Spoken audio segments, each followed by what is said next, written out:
Hey guys, welcome to another Bitter Butter Render Blender tutorial. In this tutorial, I'll be showing you how you can create an awesome Blender render just like this.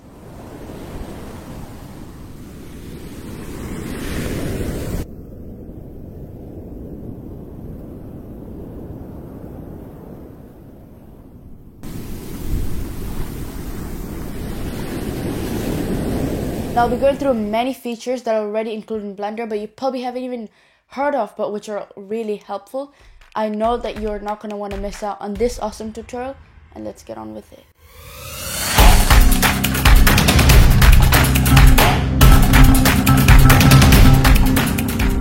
Okay, we've opened up Blender here, and the first thing we're going to do is create the oceans and the waves itself.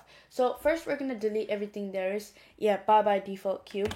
And we're going to add any mesh you want, literally anything. I'm going to add the UV sphere in this case. Then we're going to go into the modifiers tab, and we're going to add another modifier, the ocean modifier. I know, it's been there all along, but no one's noticed or even cared about it for some reason. Once you've added that, you can see that there's a whole new plane added to it.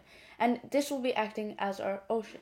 Make sure the geometry is generate and not displace, because displace basically adds waves on top of the original object which we've created, and that won't look realistic, of course. Now we'll move down here. You can see that that's the render resolution, and that is the viewport resolution. Let's keep the viewport resolution at 7, but the render resolution at a much higher value, such as 32. Now, if you do have a weaker computer, make sure to go with the lower value, and if you have a really high-end computer, go with the higher value. Remember, the more the better. And then with time, that's basically how much the waves change in a period of time. We want this to be automatic, so let's set our driver. To do that, you can click on the button, click on hashtag frame divided by 32. You can change the value depending on how you like it. And now we'll change the size to a value of 0.6 or let's say 0.7, so the waves are a realistic size. Then we're going to scroll down and we're going to open up the waves tab, and over here we're going to change the scale of the waves. Now this really shows how big the waves are going to be. If you want to create a really stormy scene, go with the high value, and if you want to create a really calm mellow scene, then go with the lower value. In this case, I'm going to go with the value of 2 or 2.1. And then if you can't tell by what it's called, the smallest waves is basically showing how big the smallest waves are going to be. Just go with the value of 0 for the most realism. Now let's create the foam. And we'll even name the data layer foam. Why? Because we're so original. And there you go. You basically created the first part of your ocean. Now, if you go into camera view just now, you're going to be able to see beyond the ocean, and you don't want that because the ocean's large in real life. So to actually do this, we're going to duplicate it, Shift D on the x-axis, -35, and as you can see, it duplicates and ends up right at the seam, which is beautiful. Then what we're going to be doing is actually changing the resolution of the second ocean a lot lower because the camera won't be able to see it, and we need to save our resources. We'll turn down the render resolution to a value of, let's say, 15. And then we'll duplicate it on the y-axis just by clicking that. I know you're tempted to duplicate it again on the x-axis over here by just clicking that, but it also duplicates it over here, which overlaps with the original ocean, creating this weird shading effect, and no one wants that. Literally no one. So what we're going to do is actually duplicate the original ocean again. Shift D, Y, 35, and turn down the render resolution to a value like 15, just like that. And there you go. Once you've played that, you can see that we've gotten the ocean and they all move seamlessly. Okay, now that we've actually created and animated the ocean, we actually have to pair the camera's movement to the ocean to create that cool look. Okay, to now actually be able to do that, we're going to first add a plane. Shift A, mesh, plane. And we're going to scale it up to be a little bigger because it's tiny, obviously. Then we're going to move it to the corner by clicking on G, Shift Z to move it on the non-Z axis, and move it somewhere around here. It really doesn't matter. Whatever looks good to you. Now with that selected, you're going to want to shrink and wrap it to the ocean. But to do that, we need a lot of geometry to the object. Right now, it's just a single face, meaning Blender doesn't have any edges or vertices to bend and wrap around the object. Now, to add the geometry, we're going to click on Tab to go into edit mode, A to select all the vertices, right-click, subdivide, right-click, subdivide. With that subdivided, we're going to head back into object mode, and we're going to go into the modifiers tab, and we're going to add a shrink wrap modifier. And with that, we're going to select the target as the ocean, obviously. Now, if we scrub through the timeline, you can see that the plane is, well, shrinking and wrapping to the ocean, just like we wanted to. Now, we actually have to create a vertex group that will help pair the motion of the camera to the plane properly. It will make sense later on. So we're going to do that by clicking Tab A to select all the vertices, Object Data Properties, and New Vertex Group, and Assign. As simple as that. Tab to get it into object mode, and now we're going to add the camera to our scene. Now remember, we want the camera to be right on top of the plane. Now to do that, a quick method is by clicking Shift S, cursor to selected, and then Shift A, camera. And there we go. Sometimes you might not be able to see the camera, but don't worry, it's not disappeared. It doesn't have invisibility powers. It's just underneath. So all you have to do is click on GZ and move it up, just like that. Make sure you don't move it up too high, because then it won't be paired with the ocean's movement well, and it'll look really off. Now what we're going to do is, with the camera selected, you're going to add a constraint. Go over here in Object Constraint Properties, and we're going to add a copy location, probably the most used object constraint. And once you've done that, make sure that the target is the plane. And with the vertex group, make sure it's the vertex group that we created. Without the vertex group, it won't work properly. And make sure you click offset, and all that does is it makes sure that you can move your camera around wherever you want, and the motion will still work. It's just from where the camera is. Right now, once we've clicked offset, it's offsetted it to like a whole new country.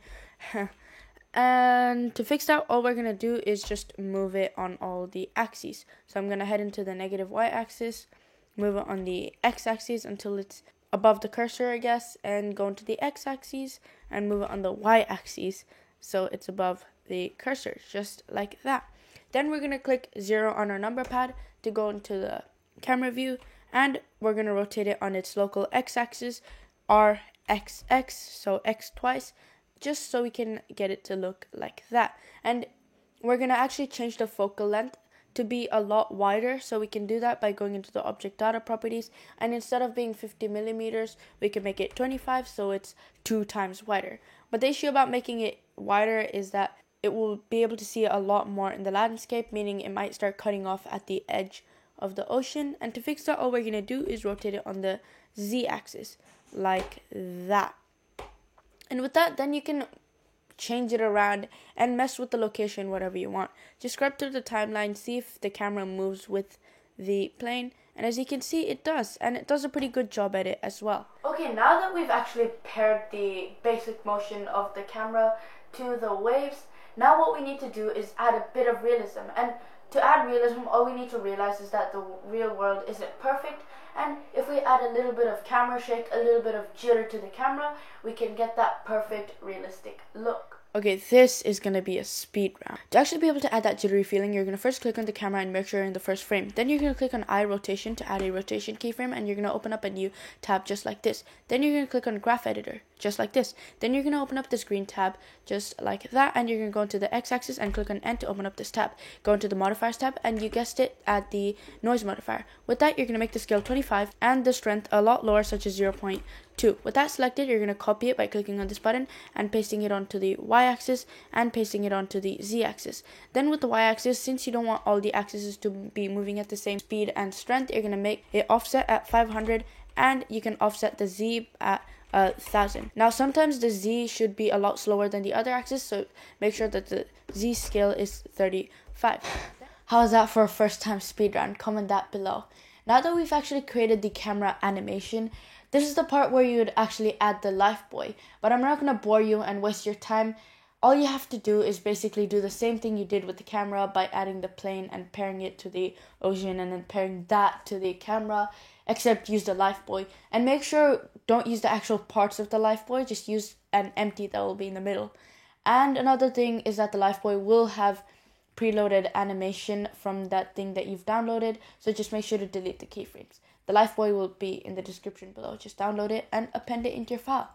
And now what we need to do is actually create the volumetrics of the lighting. So when the camera dunks into the water, you want to be able to have that cool volumetric lighting, and that's what we'll do now. Okay, to actually create the ocean, we're going to first add a plane. Yeah, you guessed it, another plane. We're going to first move the cursor to the world origin by clicking Shift S and cursor to world origin, just like that. Then what we're going to do is click on Shift A, plane. Now as you can see, even though this is the world origin, it's not exactly in the center of the plane. To do that, we're going to go into the Z axis and we're just going to guess. You know, you don't have to be too perfect, but a guess is fine. G, Shift, Z, bring it to the middle. You'll be able to see the seam there and get it as close as you can, just like that, and scale it up. Now don't scale it up past the edges of the ocean, maybe a little tinier, such as this. This should be fine. Now we're going to go into edit mode, A, right click, subdivide, and open up the tab on the left corner. With that, what we're going to do is make sure that the number of cuts is somewhere around 50 to give it a lot of vertices, because we're going to be shrink wrapping it to the ocean. Yeah, I know, it's annoying. Now what we're going to do is go into the y-axis and we're going to extrude it on the z-axis, just like that. You know, it doesn't have to be too deep as long as the camera can go underneath it without being able to go below the ocean, which is highly unrealistic. Once we've done that, we're going to go over here into viewport shading and we're going to create another vertex group. Trust me, I know it's a lot of vertex groups, but they're helpful. Assign. Just like that. Now what we're going to do is we're going to not shrink wrap it to the original ocean, but a duplicate of the ocean. So we'll select that ocean, the second ocean that we created, and we're going to click on Shift D, right click.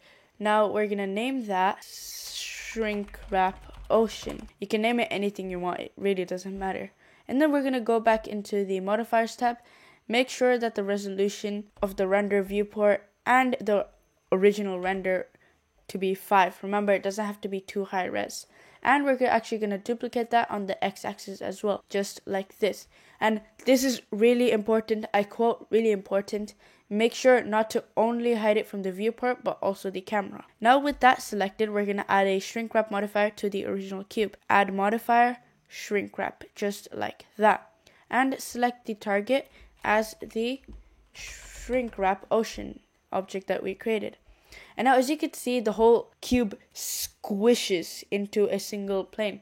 Don't worry, it hasn't disappeared, it's still there. But the thing it's doing is that it's shrinking and wrapping the whole object onto the ocean layer. And we don't want that, we only want the top layer of the cube. And that's why we created the vertex group. We're going to select the vertex group over here, just like that. And if you play along, you can see that it's being shrinked and wrapped across the surface of the ocean. Okay, now we're going to be doing the rain droplets using simple particle systems. Now, this is the last part in the modeling. Obviously, if you don't want to do this, it is optional, so you can just go ahead and skip it. But remember, we're really close to the end. All we have to do after this is do the shading, which is really quick and simple, and render it out to get your awesome looking animation. Okay, to create the rain, we have to add another plane. Yeah, so much planes. What we're going to do is click on Shift A, Mesh Plane, and move it to the middle and make it fairly large so that it fits our ocean. Just like that. Now once that's selected, we're going to go into the camera by clicking on 0 in the number pad and moving it up until it's not visible through the camera's view. Just like that. Then you can scrub through the timeline just to make sure that the camera doesn't come in view with the emitter.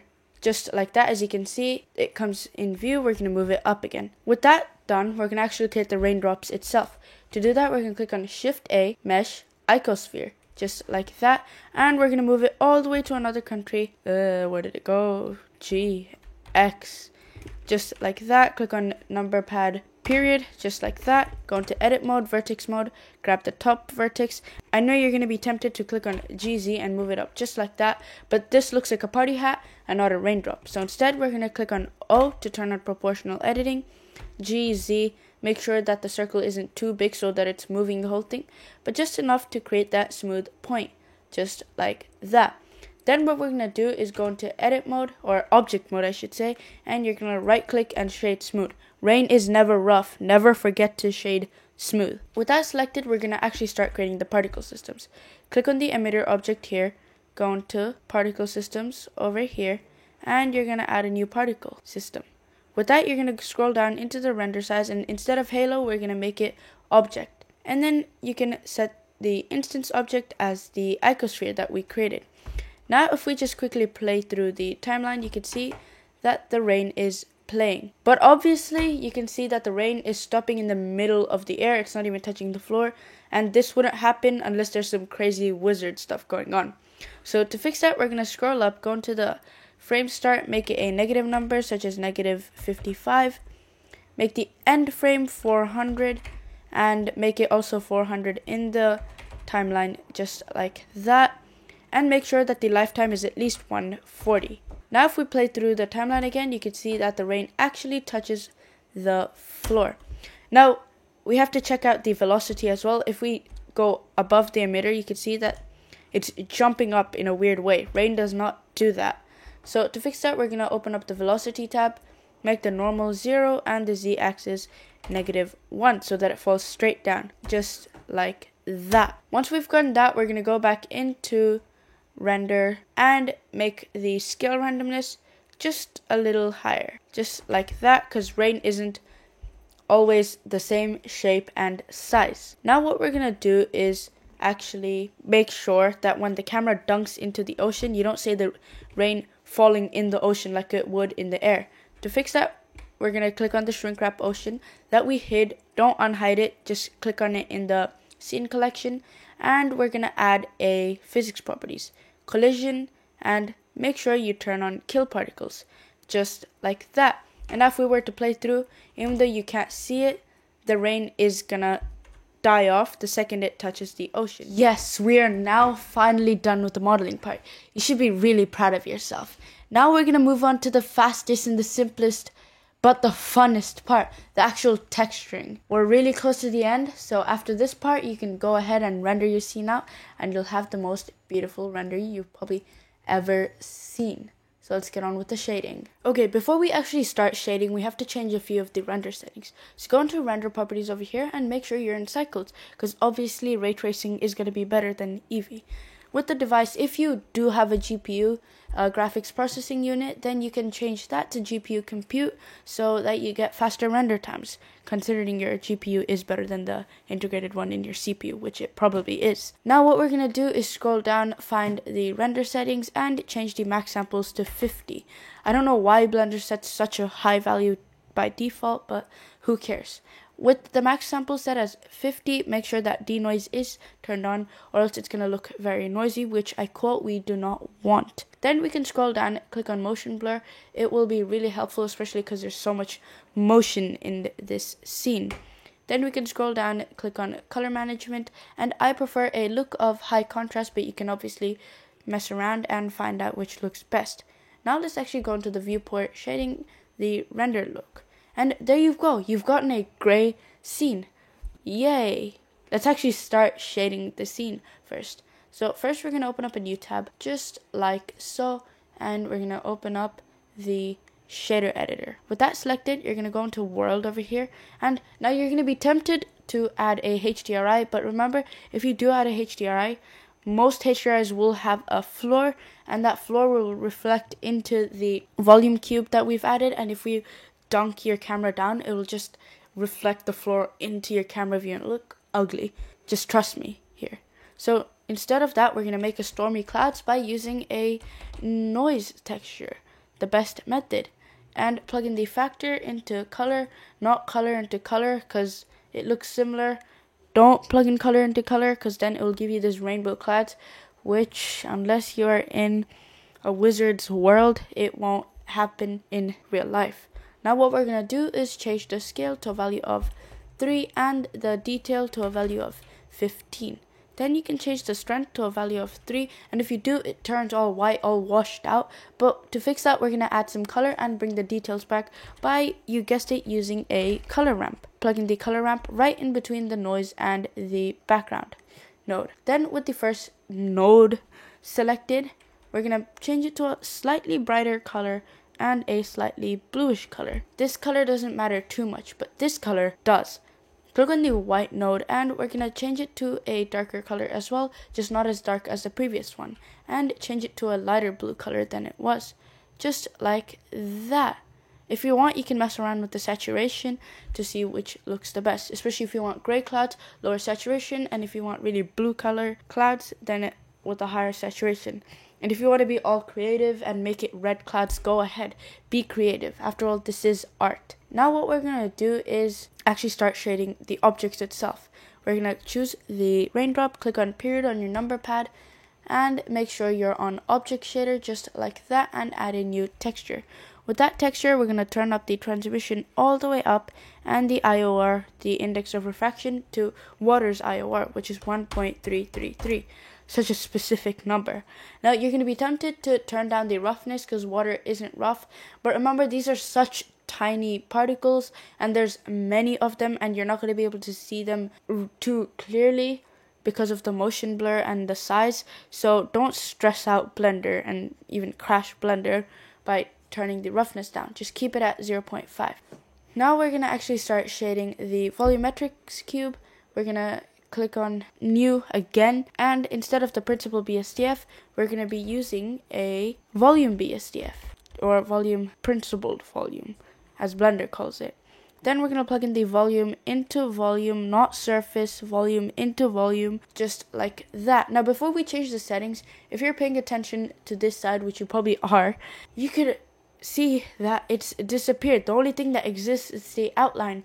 Now, again, I quote, it doesn't have magic powers. It doesn't have Harry Potter's magic cloak or whatever he calls it. All it is that the normals are inside out, making the principled volume inside out as well. So to fix that, we're going to click on Tab A to select all the vertices, faces, and the edges, and click Shift N together.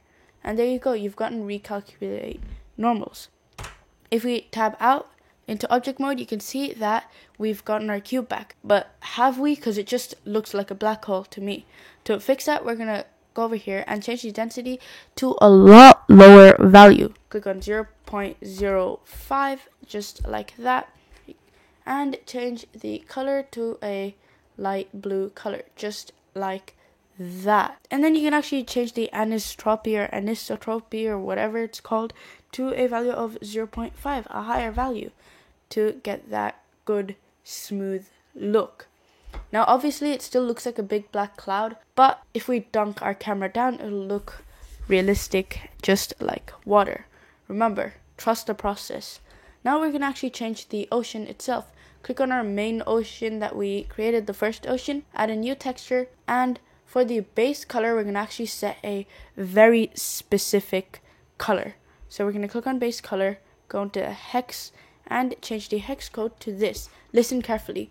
18272F, just like that, and you get this dark color. Now we're gonna actually change the other settings. Remember, water isn't rough, so turn it all the way down. Now we did break this rule in the water droplets, but no one cares. It's for the best. And we're gonna turn the IOR down to the value of 1.333. And once we've set the index of refraction, we're gonna turn the transmission all the way up, just like that. And then all you're gonna do is add the same texture to the other oceans. And another thing is that once we've actually done this, we need to start adding the foam. But before we do that, we gotta hide these planes in the way. This thing, the thing that is controlling the camera.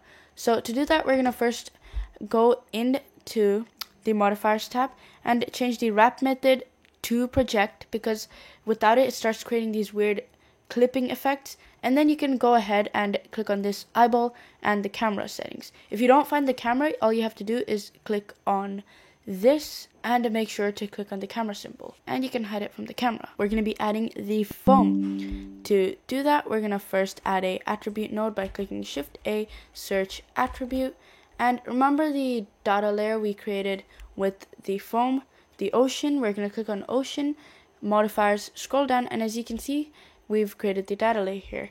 We're going to click on it, Control C to copy paste, or Command C if you're on a Mac. Zoom in, go into name, and Control V or Command V if you're on a Mac to paste it.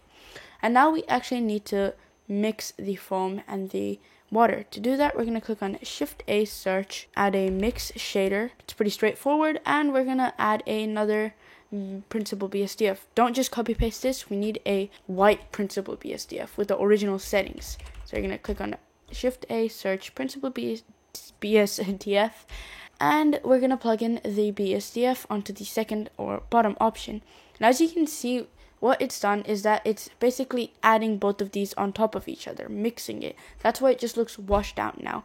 But to actually fix that, we're going to change the factor by clicking on that and dragging it all the way to this factor from the attribute. As you can see, it's really low poly, and if it helps, you can turn it up by scrolling up in the modifiers tab and change the resolution on your viewport from 7 to 24, just a higher value, just like that.